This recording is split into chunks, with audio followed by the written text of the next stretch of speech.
Hey guys, Mark at Tackle World. Today I'm going to show you how to splice mono into hollow core. We've already preloaded the reel for you.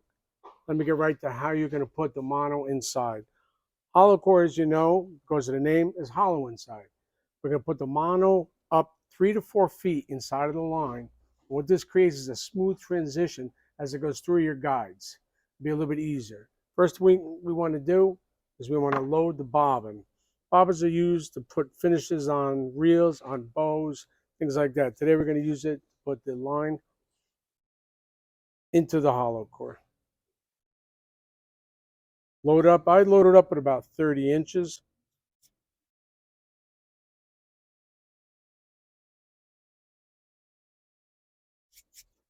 Just feeding up 30 inches onto the bobbin.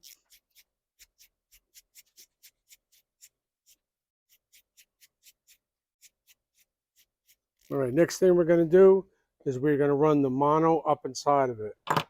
What we do is take the mono, and you have to find what they call a splicing needle. Splicing needle is hollow that the mono will fit in, and it'll be able to slip it right up inside of the hollow core. Here's the mono, here's the needle. See, it's going to fit right inside of the needle. All the way up to the top. There we go. And then we're going to come over here. And you got to separate the line. You can do it by pushing it together, just massaging it a little bit to get the threads a little loose. Once you have it, it looks like a small spider web. It should be able to take the needle and go right up inside. There we go.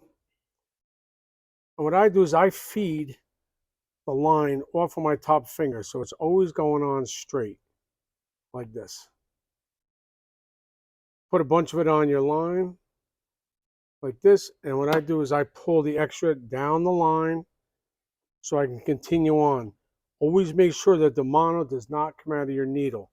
So I'll pinch it there where the mono meets the needle, and we'll continue it up until I get 3 or 4 feet of mono inside of the hollow core. Pulling it back down all the way out. Give yourself some room. Stretch it right out. Continue on.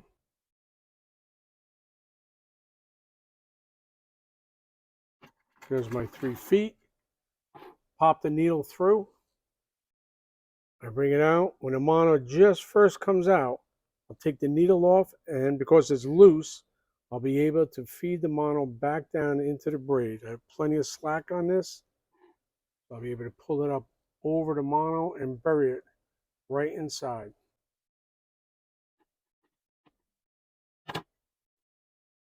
There it goes, sits inside. Now we're going to pull this tight, pressure on the reel, and I'm going to feed this up onto the reel itself, holding constant pressure. It works like a Chinese finger cuff. You get it in there and it cannot be pulled out. If I just pulled it straight, it will not come out. I'm at the store, so it's easier for me to do this. I'm actually going to put the line behind me so that I can get the right amount of tension on this. And it gives me access to work. Everything will be tight. I can tighten up the spool. And what we're going to do now is we're going to wrap the braid around the mono like this, reaching to the end. Now we're going to use the bobbin to go back over the line. And the way we do that is we get it started and we go back over like that. 3 or 4 inches is usually enough. So that's what finishes off. After it's finished off, we're going to pull the extra line that was on the bobbin out, pinching it on the line.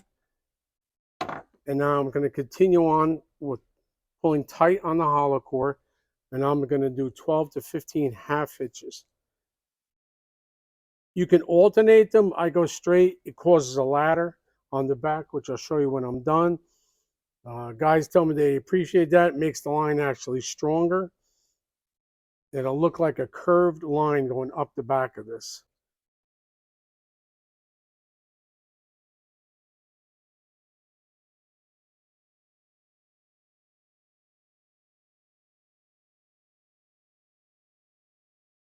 As you can see, it curls up the back like that. If you alternated it, it would be a straight line. So now we're at the end. We're going to put a finishing knot on here, a Rizzuto finishing knot. And what you do is you come back over the top of the line like this, almost like a backwards uni knot. I come through 5 or 6 times, pinch the line off down here, and now you take that loop and now you reverse it and you come back the other way. You come back until the line stands straight up, no loops, straight up. I pinch that there, and now I'm going to pull a continuous line straight through. When I get to this part, I just give it a good tug. And as you can see, it makes like a torpedo. This is to make it go through the guides a lot easier. Cut off the excess, so if it wasn't jammed up. Now, burn the end.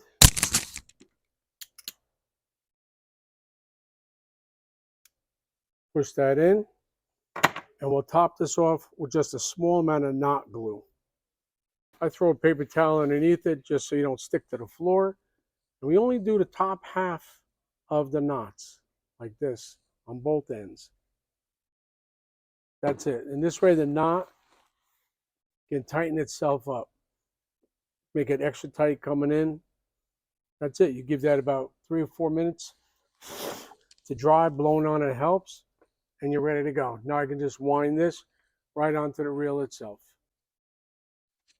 Okay. There we go. I usually roll it back onto the spool. This way when we pull it, I'm not crossing lines. I'm keeping everything straight. When I go to put it back on, I'll start out straight right here. Got it? And the line is passed.